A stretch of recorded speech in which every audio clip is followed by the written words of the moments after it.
వి gold trusted gold buyers మీరు తాకట్టు పెట్టిన బంగారాన్ని విడిపించి ఈ రోజు ఉన్న మార్కెట్ ధరకు కొనబడును. నమస్కారం, వెల్కమ్ టు ఐ డ్రీమ్ ధర్మ మార్గం విత్ విజిత కార్యక్రమానికి స్వాగతం.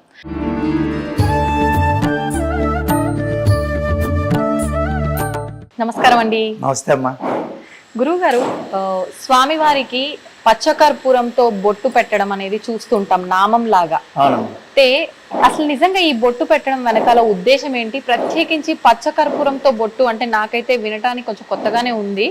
నిజంగా స్వామివారికి ఈ బొట్టు పెట్టే విధానం అంతా కూడా ముందు నుంచే ఉందా, లేదంటే ఒక్కొక్కరు ఒక్కొక్క రకంగా అలంకరించుకుంటారు కదా స్వామివారిని, అందులో భాగంగా ఇది విధానం సాగుతుందా? దాని గురించి ఏం చెప్పొచ్చు అంటారు? అంటే రామానుజాచార్యులు వారు ప్రథమంగా అప్పటి నుంచి కూడా అంటే ఏదైతే స్వామివారికి కేవలం ఈ నుదుట ఏదైతే ఉంటుందో ఈ భాగం దగ్గర, తర్వాత చుబుకం దగ్గర కూడా అప్పట్లో ఏమైంది అంటే కనుక ఈయనే చూడండి, ఈయన భక్తుడు ఈయనకి కావాల్సిన సేవ చేద్దామని వెళ్తూ ఉంటే ఈయన భక్తుడు ఇబ్బందుల్లో ఉన్నారని ఈయన చిన్నపిల్లాడి వేషంలో వెళ్ళి నేను సహాయం చేస్తాను అని చెప్పేసి అంటే కాదు అని చెప్పేసి ఆయన ఒక గుణపం విసరడంతో తగులుతుంది.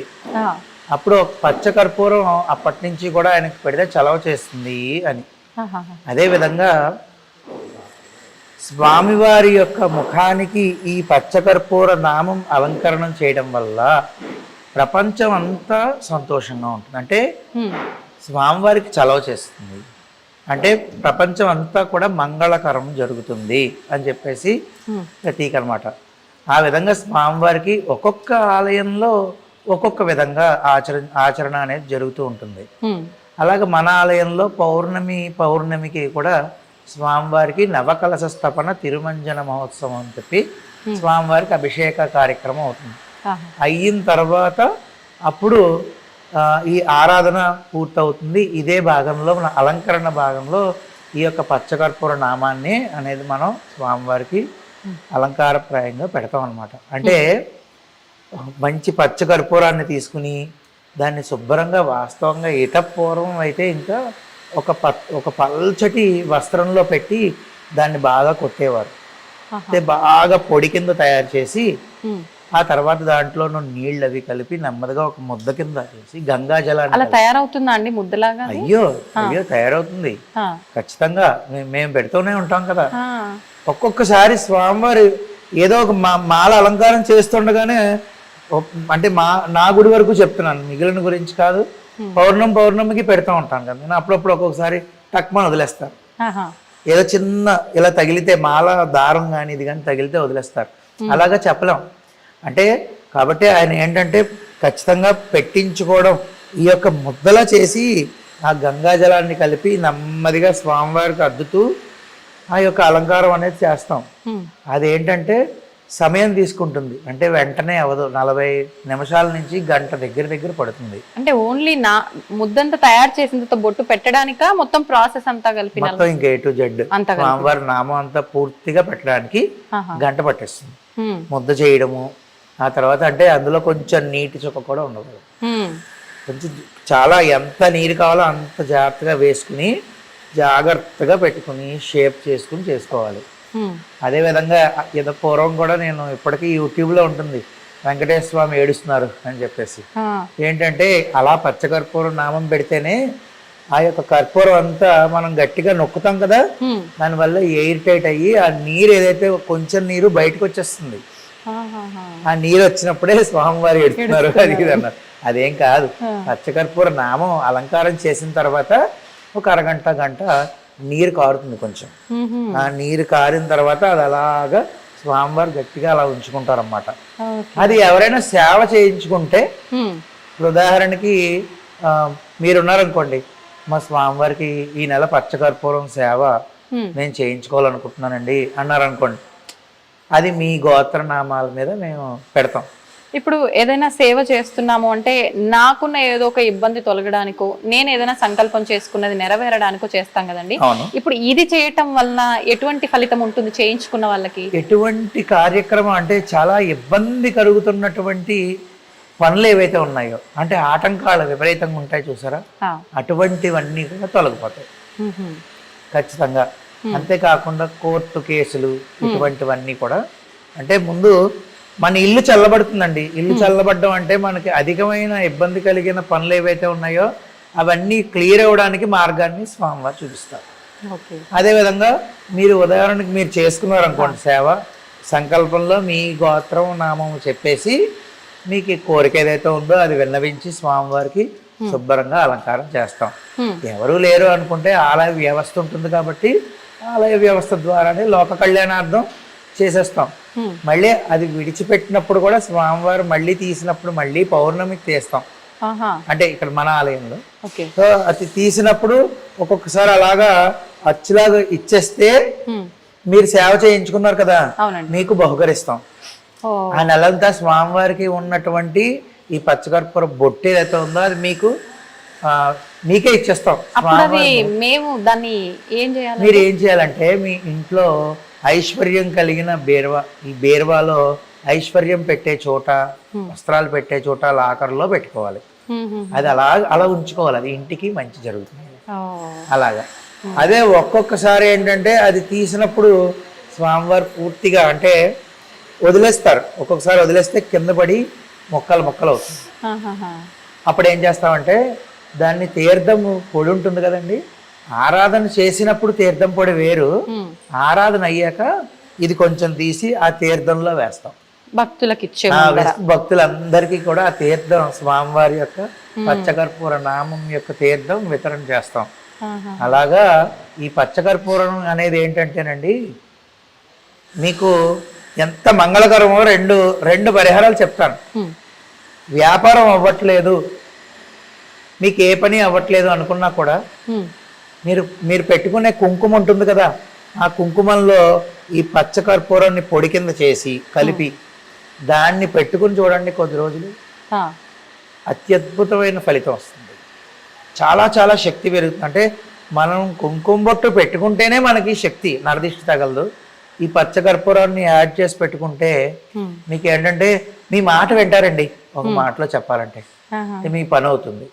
అలాగా వ్యాపార స్థలంలోనూ ఇన్ని పచ్చకర్పూర ముక్కలు ఒక 100 గ్రాములు 150 గ్రాములు ఒక రెడ్ క్లాత్ లో కలిపి వ్యాపార స్థలం పైన కట్టుకుంటే ముఖద్వారానికి మధ్యన పైన, అంటే దాని కింద నుంచి వెళ్ళడం రావడం జరగాలి. ఈ యొక్క ఎవరైతే ఉంటారో కొనుక్కోవడానికి వెళ్ళిన వాళ్ళు, అది జరిగితే చాలా మంచిది. పచ్చకర్పూరంలో ఒకటని నేను చెప్పలేనమ్మా, అద్భుతమైన తలనొప్పిగా ఉంది, ఎంత మంచి కొబ్బరి నూనె ఉంటుంది కదా, దాంట్లో ఈ పచ్చకర్పూరం పొడేసి ఇలా రాసుకుంటున్నంత మాత్రం చేత చల్లబడిపోయి మీరు ఆశ్చర్యపోతారు. ఎప్పుడైనా అస్సలు ఆశ్చర్యం చెందుతారు మీరు, నిమిషాల్లో తగ్గుతుంది, అంత శక్తివంతమైంది. ఆయుర్వేద మందుల్లో కూడా చాలా మందుల్లో వాడతారు స్వామివారికి పచ్చకర్పూర నామం తీసినప్పుడు ఈ విధంగా వస్తుంది అనమాట. అంటే ముట్టుకోండి, తాకొచ్చండి. అయ్యో ఖచ్చితంగాను, ఎందుకు తాకూడదు? మీరే సేవ చేయించుకున్నారు ఈ నెల నాతో, నేను మీకు అది ఇవ్వాలి కదా బహుకరణ స్వామివారి. ఇప్పుడు ఇది ఇచ్చేస్తారుగా నాకు, తీసేసుకోండి. మీకన్నా అంత దూరం నుంచి వచ్చారు, హైదరాబాద్ నుంచి వచ్చారు, స్వామి అనుగ్రహం అంతే. అది నిజంగా ఇక్కడ స్వామివారి భాగాలన్నీ కూడా, శరీర భాగాలు అవన్నీ కళ్ళు నీట్ గా తెలుస్తున్నాయి. ఇది చూడ్డానికి అయితే నిజంగా, అంటే నేను అనొచ్చో లేదో తెలియదు కానీ పచ్చకర్పూరంతో ఇలా చేశారు అంటే నమ్మలేకున్నామండి. మనకు స్టోన్ ఎలా అయితే నీట్ గా వస్తుందో అలా ఉంది చూడడానికి, చెక్కినట్టుగా. మనం పెట్టినప్పుడు మనం చూసినప్పుడు అదే విధంగా అనిపిస్తుంది మనకి. జాగ్రత్తగా పెట్టుకుంటే ఆయన ఎంత ప్రీతో కాబట్టే ఆయన ఉంచేసుకుంటారు అలా. ఇది ఉంచడానికి కొంతమంది అయితే ఏమైనా గమ్ పెడతారా, ఏమైనా పిండి ఏమైనా కలుపుతారా, అది మహా దోషభూయిష్టమైన కార్యక్రమాలు. అసలు ఎప్పుడు అటువంటివి చేయకూడదు. స్వామి దగ్గర అటువంటి వేషాలు వేస్తే ఆయన ఊరుకుంటాడా? కేవలం పచ్చ కర్పూరము గంగా జలమే. ఏ సంవత్సరం పుష్కరాలు అవుతుంటే ఆ సంవత్సరం పుష్కరాల నుంచి నీళ్లు వస్తాయి మనకి ఆలయం నుంచి, ఆయన రప్పించుకుంటాడు, మందేముంది కానీ ఆ నీళ్లు వాడుతూ ఉంటాం అలా జాగ్రత్తగా దాచి. ఎప్పటికప్పుడు గంగా జలం వస్తుంది, యమునా జలం వస్తుంది, అక్కడి నుంచి అవి కలిపి చేసి పెడతాం. ఈ విధంగా స్వామివారికి నెమ్మదిగా అద్దుతూ ఉంటే ఆయన ఎంతో ఓపిగ్గా అలంకార ప్రియుడు. మనం చెయ్యాలే కానండి, ఆయన మనకన్నా ఓపిగ్గా చేయించుకుంటారు. సేపు మళ్ళీ పక్కకొచ్చి వెనక్కొచ్చి ముందుగా భక్తులు చూసే దృక్కోణం నుంచి వచ్చి మళ్ళీ చూడాలి, 3-4 సార్లు చూడాలి. తెలుసా మీకు? మళ్ళీ వచ్చి చూసి ఇటు తేడా ఉంది అనుకుంటూ పెట్టాలి. అదంతా ఆయన నడిపించే ఆటే. ఇంత తేడా చేసినా ఏదో సేవ అయిపోతుంది, అది పెట్టేయాలి. నాకు జరిగిందండి.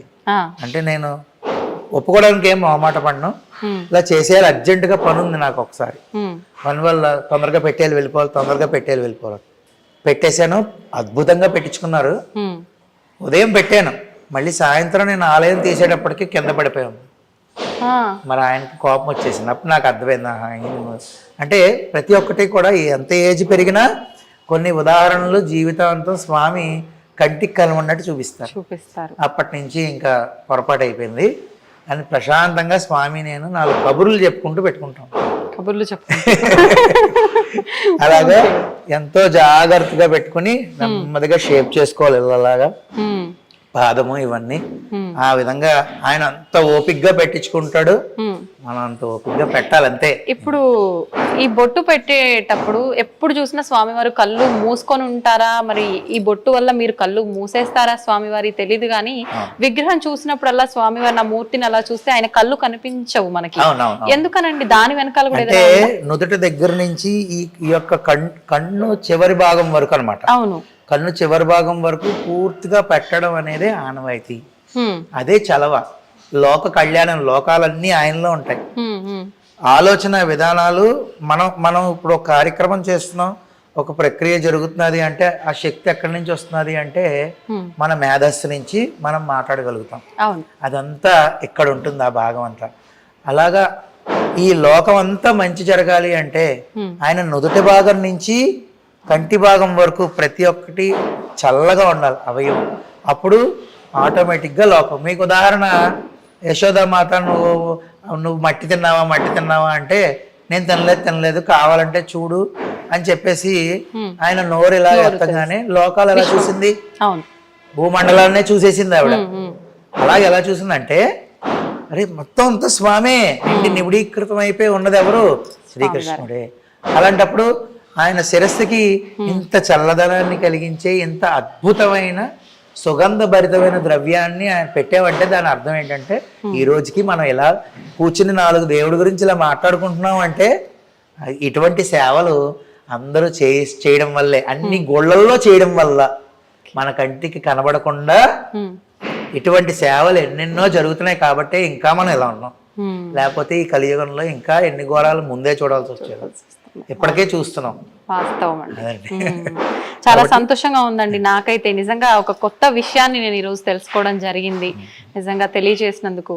ఏముందమ్మా, ఇప్పుడు నేను ఇందాక అన్నట్టు మీరు సేవ చేసుకున్నారనుకోండి, మీరు పచ్చకర్పూరం తెచ్చిచ్చారు లేదా పచ్చకర్పూరం కొనేసి సేవ చేయండి అని డబ్బులు ఇచ్చారు, ఎలాగైనా సరే మీ పేరు మీద జరిగింది. మీకు నేను బహుకరణ చేస్తున్నాను ఖచ్చితంగా. ఇప్పుడు మీ పేరు మీద జరగకపోయినా మీరు అంత దూరం నుంచి స్వామివారి దర్శనం కోసం మీరందరూ వచ్చారు కాబట్టి నేనైతే మీకు వైభవ వెంకటేశ్వర పరిపూర్ణ అనుగ్రహ ప్రసాద సిద్ధిరస్తు మీకు బహుకరణ చేస్తున్నాను. సందర్భం వచ్చింది, అయిపోయింది. మనోవాంఛా ఫల సిద్ధిరస్తమ్మా. జాగ్రత్తగా అది విరగకుండా మళ్ళీ అమ్మో విరిగిపోయిందని భయపడకండి, ఏదైనా స్వామిదే అంతే కదా. ఏమండి, స్వామివారి యొక్క శేషమాలు ఇచ్చాను, ఉదాహరణకి శేషమాలు ఇచ్చాను. ఆ శేషమాలు ఇస్తే చాలా బాగుంది. ఆ తర్వాత ఇంకొకరికి ఇంకొక శేషమాలు ఇచ్చాను, అది కొంచెం వడిలింది. అప్పుడు ఆయన ఏమన్నాడు తెలుసా? అంటే ఆయన భక్తి ఎటువంటిది రా. భక్తుల్లో తప్పొప్పులు 2 ఉంటాయి కదా. ఆయన ఏమన్నాడంటే అయ్యో కొంచెం పాడైపోయిందండి అని నేనే అన్నాను. అంటే ఆయన అన్నాడు, ఏమండి బంగారం నెక్లెస్లా చేసినా బంగారమే, బంగారం దాన్ని ఒక బిస్కెట్ లాగా ఉంచినా బంగారమే అంతే. ఇది వడిలిపోయినా స్వామివారి మాలే, ఆయనకి మీరు మంచి చేసినా అది స్వామివారి మాలే. ఈ వడిలిపోయిందే నా దగ్గరికి వచ్చింది, అంతకన్నా సంతోషం నాకేముందండి అన్నాడు. నిజమే కదా, మరి అంత గొప్ప మనసు ఉండాలి అలా ఆలోచించే. అది నేను ఆ భక్తుడిని చూసి తెగ ముడిచిపోయాను. అలాగా అది విరిగిపోయినా ఏం దోషం లేదు, శుభ్రంగా ఇంట్లో అసలు పెట్టుకోండి. భయపడినాక ఇందాక చెప్పాడు. అంటే చెప్పలేం, ప్రయాణం చేస్తున్నప్పుడు ఏదేమైనా అవ్వచ్చు. ఏం మీరు అన్నది పర్లేదు. వాస్తవము. నేను మీకు దానికి సేఫ్టీగా ఉండే బాధ్యతగా ఇస్తానులేండి. అలాగే. వస్త్రంలో పెట్టిస్తాను, వస్త్రంలో పెట్టి జాగ్రత్త పెట్టుకున్నారుగా. ముందుగా శివుడి టాపిక్ నేను మీతో మాట్లాడాలని అనుకుంటున్నాను. శివుడు అనగానే మనకి ఇప్పుడు దగ్గరలోనే మహాశివరాత్రి రాబోతోంది. ఫిబ్రవరి 26న అనుకుంటాను కదండి. అంటే శివుడు బోలా శంకరుడు అంటారు. ఆయనకి పెద్ద హడావిడులు ఆర్భాటాలు మనమేమి చేయాల్సిన అవసరం లేదు. ఒక చెంబడి నీళ్లు తీసుకొచ్చి ఆయన పైన పోసినా కూడా ఆయన భక్తుల్ని అనుగ్రహిస్తాడని చెప్తూ ఉంటారు. ప్రత్యేకించి మనకు మహాశివరాత్రి అనగానే రకరకాల విశేషమైన పూజలు జరుగుతుంటాయి. అలాంటి పూజలు చేయలేని వారు మామూలుగా నీళ్లు పోసి ఆయన్ని ఆరాధించే వాళ్ళు ఉంటారు. ముఖ్యంగా శివరాత్రి అనగానే జాగారాలు, ఉపవాసాలు, రకరకాల విశేషమైన ఉన్నాయి. అసలు నిజంగా ఆ రోజంతా కూడా ఎటువంటి విధి విధానాలు ఆచరించాలంటారండి? అంటే శివరాత్రి అనగానే ప్రథమంగా మనం అందరికీ తెలిసిన విషయమే, శివుడు యొక్క అంటే శివలింగం ఆవిర్భవం అయిన రోజు అనమాట. ఆ రోజు రాత్రి శివుడి యొక్క ఏదైతే శివలింగం ఉందో అది ఆవిర్భావం చెందింది అని చెప్పి అది అని చెప్పేసి చెప్తారు. పురాణాల్లో కూడా అదే ఉంది. అదేవిధంగా మీకు ఒక్క మాటలో చెప్పాలంటే దర్శనాత్ అభ్ర సదసీత్ అంటే చిదంబరం అనే ఒక ఊరుంది, అక్కడ నటరాజస్వామి వారు ఆకాశలింగంగా చెప్తారు. పంచభూతలింగాల్లో చిదంబరం ఆకాశలింగంగా చెప్తారు. అక్కడికి వెళ్ళి ఏ విధంగా దర్శనం చేసుకోవాలో ఆ విధంగా దర్శనం చేసుకుంటే మోక్షం చెందుతాము అని చెప్పేసి పరమేశ్వరుడే చెప్పాడు. అప్పుడు అది చాలా కష్టం. ఎందుకు అంటే చిదంబరం వెళ్ళి మనం దర్శనం చేసుకోవడానికి వెళ్ళినప్పుడు ఇలాగ దర్శనం తీస్తున్నాము అని చెప్పేసి కట్టెని తీస్తారు. ఇలా లోపల చూస్తే ఒక గోడ మీద ఈ యొక్క మారేడు దళాలు మాల వేసి ఉంటుంది. దాని అర్థం ఏమిటంటే పంచభూత లింగాల్లో ఆకాశలింగం అయినటువంటిది చిదంబరం యొక్క ఆకాశలింగం ప్రతిమ. అంటే ఆకాశం అంతా నిండి నిబిడీకృతం అయిపోయి ఉన్న పరమేశ్వరుడు ఎవరైతే ఉన్నారో ఆయన్ని అలానే ఒక గదిలో కూడా బంధించలేము కదా. కానీ ఒక ప్రతీకగా చిదంబర ఆకాశలింగంగా ఉంటుంది. అంటే చాలా చిదంబర రహస్యం అంటూ ఉంటారు చూసారు. అలాగా ఈ చిదంబర లింగం ఆకాశలింగం ఏ విధంగా దర్శనం చేసుకోవాలో ఆ విధంగా దర్శనం చేసుకుంటే మోక్షము అన్నారు. అది కాకుండా తర్వాత ఇంకా అది చాలా కష్టం కదా పరమేశ్వర అంటే, అంటే జరనాథ్ కమలాలయే అంటే అక్కడ మన తమిళనాడులోను తిరువల్లూరు అని ఒక ఊరుంది, అక్కడ పుడితే మోక్షం అన్నారు. అది ఎప్పుడు పుడతామో మనకి తెలియదు, మన చేతుల్లో లేనిది, అది కూడా ఆయన చేతుల్లోనే ఉంటుంది. మరి ఎలా స్వామి అంటే సరే కాశ్యాంతు మరణం ముక్తి అన్నారు. అంటే కాశీలో మరణిస్తే ముక్తి. సరే నేను కాశీ బయలుదేరి వెళ్తూనే ఉన్నాను, ఈ లోపల ట్రైన్లోనే ఏమైనా జరిగితే చెప్పలేం కదా, మన చేతిలో ఉండదు. కాబట్టి మరి ఇంకా పరమేశ్వరుడు ఇంకేంటి, ఇంకా చాలా ఉచితమైన మార్గం అంటే చాలా సులభమైన మార్గం చెప్పమంటే స్మరణాత్ అరుణాచల అన్నాడు. అంటే అరుణాచల అని ఒక్కసారి స్మరిస్తే నువ్వు ఎక్కడైనా ఉండు భూమండలం మీద నీకు మోక్షాన్ని ఇస్తానరా అన్నాడు. అంటే ఈ విషయం నేను ఎందుకు ఇక్కడికి తీసుకొచ్చాను అంటే కనుక అరుణాచలం లింగం అనేదే అసలు ఆవిర్భావ లింగం అని చెప్పేసి పురాణాలు చెప్తాయి. అంటే చూడండి ఆది అంతం గురించి కొలవడం గురించి శ్రీ మహావిష్ణువు బ్రహ్మదేవుడు వెళ్ళడం ఇదంతా కూడా అరుణాచలం. కాబట్టి ఈ యొక్క శివరాత్రి రోజు శివుడి యొక్క ఆవిర్భావ కాలం, ఆ రోజు రాత్రి నుంచే పూజలు అభిషేకాలు మొదలు. ఆ రోజు విశేషంగా చేయవలసింది ఏంటంటే మీరు అన్నట్టు ఇందాక శివుడు అభిషేక ప్రియుడు కాబట్టి ఆయనకి దేంతో ఎంత ఖర్చు పెట్టి ద్రవ్యంతో చేసామా అనేది చూడండి. ఇంకా పెద్దలు చెప్తూ ఉంటారు ఎంత ఆయన మీద వేసినా కిందకు వచ్చేసేది, అంటే ఏ ఉంచుకోడు ఆయన. కాబట్టి మనం కేవలం భక్తి శ్రద్ధలు పెట్టి ఆయనకి అభిషేకాదులు, ఆయన ప్రీతికరుడు కాబట్టి అభిషేక ప్రియుడు, విష్ణువు అలంకార ప్రియుడు. అలాగా దీనికి యథాశక్తి పాలు, పెరుగు, పంచదార, తేనె, నెయ్యి, తర్వాత మంచినీటితో చేసిన, అంతేకాకుండా నవధాన్యాలన్నీ 9 రకాల ధాన్యాలు కలిపి ముందు రోజు శ్రద్ధగా మడిగా నానబెట్టుకుని ఆ నీటితో చేస్తే మంచి ఐశ్వర్యం కలుగుతుంది, నవగ్రహ దోషాలు పోతాయి. ఇది నేను ఎప్పుడు వినలేదండి. అయ్యో ఉందమ్మా, ఖచ్చితంగా ఉంది. అదే కాకుండా ఉద్యోగం కావాలి, ఉద్యోగం సరిగ్గా దొరకట్లేదు అనుకున్నప్పుడు జాజి పువ్వులు ఉంటాయి, ఇప్పుడు దొరుకుతూ ఉంటాయి మనకి జాజి పువ్వులు, విరజాజి పువ్వులు నానబెట్టేసి అంటే నీళ్ళల్లో రాత్రే శుచిగా నానబెట్టుకుని ఉదయం చేసుకోవాలి. అది శివరాత్రి రోజు చేయడం వల్ల చాలా అధికమైన ఫలితం వస్తుంది. అంటే అలాగే పువ్వులు నీళ్లు కలిపి చేసేయడమే. అదే విధంగా అన్యోన్య దాంపత్యం కొరకు చాలా ఇబ్బందులు పడుతున్నారు ఈ రోజుల్లో. ఎర్రటి మందార పువ్వులు శుభ్రంగా రాత్రి నానబెట్టుకుని ఆ నీళ్లు ఉదయాన్నే చేస్తే అత్యద్భుతమైన ఫలితం వస్తుంది. నేను ఎప్పుడు చెప్పే మాటే, వెంటనే ఏదో కనబడిపోవాలంటే మిరాకిల్స్ అయితే జరగవు. మనం నమ్మకంగా చేసుకుంటూ వెళ్తే కొద్ది కాలానికి ఖచ్చితంగా వస్తుంది. నాకు తెలిసిన వాళ్ళు ఎంతోమంది ఉన్నారు. సువర్ణ జలంతో చేస్తే దారిద్ర్యం అంతా తొలగిపోతుంది. అంటే ముందు రోజు రాత్రే మనం వాడేదైనా వాడకపోయిందైనా పర్వాలేదు, బాగా కడిగేసి అది ఒక రాగి చెంబులోనో ఇత్తడి చెంబులోనో నీళ్ళలో వేసేసి నానబెట్టేసి ఉంచుకుని ఉదయం తీసుకెళ్ళి మనం శివాలయంలో కానీ మన ఇంట్లో ఒకవేళ లింగం ఉంటే శివలింగం మీద స్వామికి అభిషేకం చేస్తే ఇలా ప్రతిరోజు సువర్ణ జలంతో చేసుకోవాలి. ఖచ్చితంగా చేస్తే 40 రోజుల దగ్గర నుంచే ఫలితం చూపిస్తాడు స్వామి. ఇప్పుడు మీరు చెప్పిన ఈ అభిషేకాలన్నీ ఉదయం ఏ సమయంలో ఆచరిస్తే ఉదయం బ్రాహ్మీ ముహూర్తంలో మంచిదమ్మా. కాదు అంటే ఇంకా అందరికీ ఉన్న పరిస్థితులు అనుకూలంగా చెప్పాలంటే సూర్యోదయం లోపల చేసేసుకుంటే కనీసం మంచిది. తర్వాత చేస్తే ఫలితం రాదంటే వస్తుంది. 6 లోపల చేసుకుంటే మంచిది కదా. ఆ సమయం మంచిది కాబట్టి తర్వాత చేసినా ఫలితం ఉంటుంది. కొంచెం అటు ఇటు ఉంటుంది తప్ప. అంటే ఆ సమయంలో ముందుగా ఏంటంటే మనం చల్లనీటి స్నానం చేయడం వల్ల మనసంతా ఒక భక్తితో, ఇప్పుడు చూడండి చిన్నపిల్లలను లేపోరే ఈ టైంలో చదువుకో బాగా చదువు వస్తుంది అని అనేవాళ్ళం. మన పెద్దలందరూ మనల్ని అనేవారు. ఎందుకు అంటే ఆ సమయంలో బ్రాహ్మీ ముహూర్తం అంటే ఏ పని చేసినా నిలకడగా మనసు నుంచి ఉంటుంది. అందుకనే 6 లోపల చేసేసుకుంటే స్వామివారి యొక్క మూర్తి మీద మన మనసు లగ్నం కలుగుతూ ఉంటుంది అనమాట. కాబట్టి ఈ విధంగా అభిషేకాలు చేసుకోవాలి. యథాశక్తి ఏమీ లేవంటే మంచినీటితో చేసుకోవచ్చు. అభిషేకం చేసుకుని ఆ రోజు ఉపవాసం, మీరు ఎంతోమంది పెద్దల్ని ప్రముఖుల్ని అడిగారు. ఉపవాసం అనేది అంటే నాకు పరోక్షంగా నాకు గురువు గారు ఎవరయ్యా అంటే కనుక చాగంటి కోటేశ్వరరావు గారు. నేను ఆయనకి శిరస్సు వంచి నమస్కారం. అంటే ఈరోజు నేను ఈ విధంగా ఉన్నాను అంటే ఆయనకి నేను ఎవరో తెలియదు.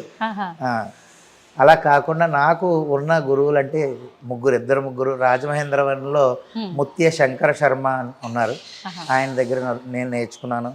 అంతేకాకుండా ఇక్కడ విశాఖపట్నంలో నా చిన్నప్పటి నుంచి స్నేహితుడే ములుగు రామకిషోర్ ఆచార్యులు, నా పేరే తంది కూడా, వాడి ఆధ్వర్యంలో చాలా మట్టుకు నేర్చుకున్నాను.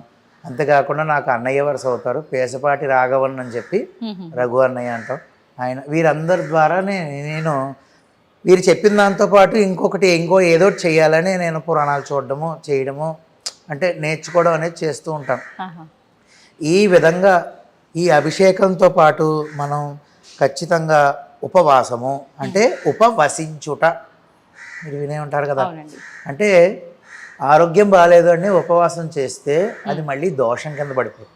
ఆరోగ్యం బాగలేదు కానీ నేను ఉపవాసం చేయాలనుకుంటున్నా, నాకు భక్తి ఉంది, అప్పుడు ప్రాబ్లం ఏమవుతుందంటే శరీరాన్ని శుష్కింపచేసిన దోషం పడిపోతుంది, లోపల ఉన్న ఆత్మరాముడికి అందించలేదు అని. అంతా బాగుండి ఉపవాసం చేసే శక్తి నీకు పరమేశ్వరుడు ఇచ్చినప్పుడు మనం చేయొచ్చు. కానీ అలా లేనప్పుడు ట్యాబ్లెట్లు వేసుకోవాలి, బీపీయో షుగరో. అలాంటప్పుడు సంతోషంగా శరీరం కన్ను ఏదైతే ఉందో మనం బాగా తినేస్తే నిద్రలోకి వెళ్తుంది. అంత కాకుండా శరీరాన్ని నిలబెట్టుకోవడానికి కొంచెం కొంచెంగా స్వీకరించి స్వామివారి నామాన్నే జపిస్తూ ఉంటే అదే ఉపవాసం. అంటే వసించుట అంటే దగ్గరికి వెళ్ళి గర్భగుడిలో ఉండమనో లేదంటే గుళ్ళో ఉండమనో కాదు, ఎక్కడున్నా ఆయన నామాన్ని మనం గనక తలుచుకుంటూ ఉంటే ఆయన ఇక్కడే ఉంటాడు. అదే అసలైన ఉపవాసం. అంటే ఉపవాసం చేసుకోవడం జాగరణ అంటే కనుక నిద్రపోకుండా శుభ్రంగా మొబైల్లోనో ఇప్పుడంతా సోషల్ మీడియా కాబట్టి అంటే ఆ వీడియోలో సినిమాలో చూసుకున్న వాళ్ళని ఎంతమంది చూశాను. అలా కాకుండా మీకు అవకాశం జన్మానికి ఒక శివరాత్రి అంటారు, విన్నారు కదా. చాలా పెద్ద మాటలు అంటూ ఉంటారు, జన్మానికి ఒక శివరాత్రి. అంటే ఒక్క శివరాత్రి అయినా శివరాత్రిలో చేయరా అని సంతోషంగా ఆ రోజు రాత్రి అంతా కూడా స్వామివారి యొక్క నామం కీర్తనలు నీకు ఇప్పటి వరకు ఏమున్నాయో నీకు తెలిసినా తెలియపోయినా అన్ని సంతోషంగా కూర్చుని ఆయన యొక్క లీలలు తలుచుకుంటూ ఆయన కథలు తలుచుకుంటూ చెప్పుకుంటూ సంతోషంగా భక్తి పారవస్యంతో జాగరణ చేయడం. ఇది అసలైన వాస్తవంగా చెప్పాలంటే అంటే ఎంతోమంది పెద్దలు చెప్పింది సంతోషంగా ఈ విధంగా ఆచరిస్తే జన్మానికి ఒక శివరాత్రిలాగా అందరూ బాగుంటారు. అంటే లోక కళ్యాణం జరగాలి మనకి అంతే. ఈ యొక్క శివరాత్రి రోజు ప్రతి ఒక్కళ్ళు ఈ విధంగా అభిషేకాదులు అంటే ఏదైతే నేను ద్రవ్యాలు చెప్పానో కొన్ని ద్రవ్యాలు అవో లేకపోతే మిగిలిన ద్రవ్యాలతోనైనా ఈ పంచామృతాలతో అన్నీ కలిపి చేసుకోవచ్చు. ఈ ద్రవ్యాలతో అభిషేకము అర్చన యథాశక్తి అష్టోత్తర నామాలు 108 నామాలతో అర్చన చేసుకోవచ్చు. అదేవిధంగా ఉపవాసము ఇప్పుడు అంతేకాకుండా ఈ జాగరణ విషయానికి వస్తే చాలా మంది 12 దాటిందంటే ఇంకా అయిపోయింది, రోజు మారిపోయింది అని చెప్పి అప్పటి వరకు మేలుకుతో ఉండి అప్పుడు పడుకునే వాళ్ళు చాలా మంది ఉంటారు. అది కరెక్ట్ పద్ధతి అంటారండి? కరెక్ట్ కాదమ్మా అది. అది మన ధర్మం కాదు. వాస్తవంగా సూర్యోదయం అయ్యే వరకు కూడా ముందు రోజే నేను కూడా 2-3 చూశాను. శనివారం ఉపవాసం ఉంటాడు ఆయన, 12 దాటాక తింటాడు. అలాగా నేను కూడా 2-3 చూశాను. అది పనిచేయదు. సూర్యోదయం వరకు కూడా మనకి ఖచ్చితంగా ముందు రోజు లెక్కే. సూర్యోదయం అయిపోయిన తర్వాత మరుసటి తిథిలోకి మనం ఏకాదశి ఉపవాసం చేసామంటే ద్వాదశి రావాలంటే ఏకాదశి రోజు అర్ధరాత్రి 12 దాటితే ద్వాదశి అంటే మరుసటి రోజు సూర్యోదయం అవ్వాలి. మరి అదే ఏకాదశి ఉపవాసం చేసామంటే ద్వాదశి రోజు వెంటనే సూర్యోదయం అవుతుండగానే పారణ చేసేయాలి, భోజనం చేసేయాలి. ఉపవాసం చేస్తే అలా చేయమన్నారు. వెంటనే ద్వాదశి వస్తుందనగానే చేసేయాలి. ఓకే, సంతోషం అండి. చాలా చక్కగా వివరించారు మహాశివరాత్రి గొప్పతనాన్ని, స్వామివారికి ఆ రోజు ఎటువంటి ఇబ్బంది ఉన్న వాళ్ళు ఏ రకంగా అభిషేకం చేయాలనే విషయాన్ని కూడా చాలా చక్కగా వివరించారు. ధన్యవాదాలు. ధన్యవాదాలు. చాలా సంతోషం.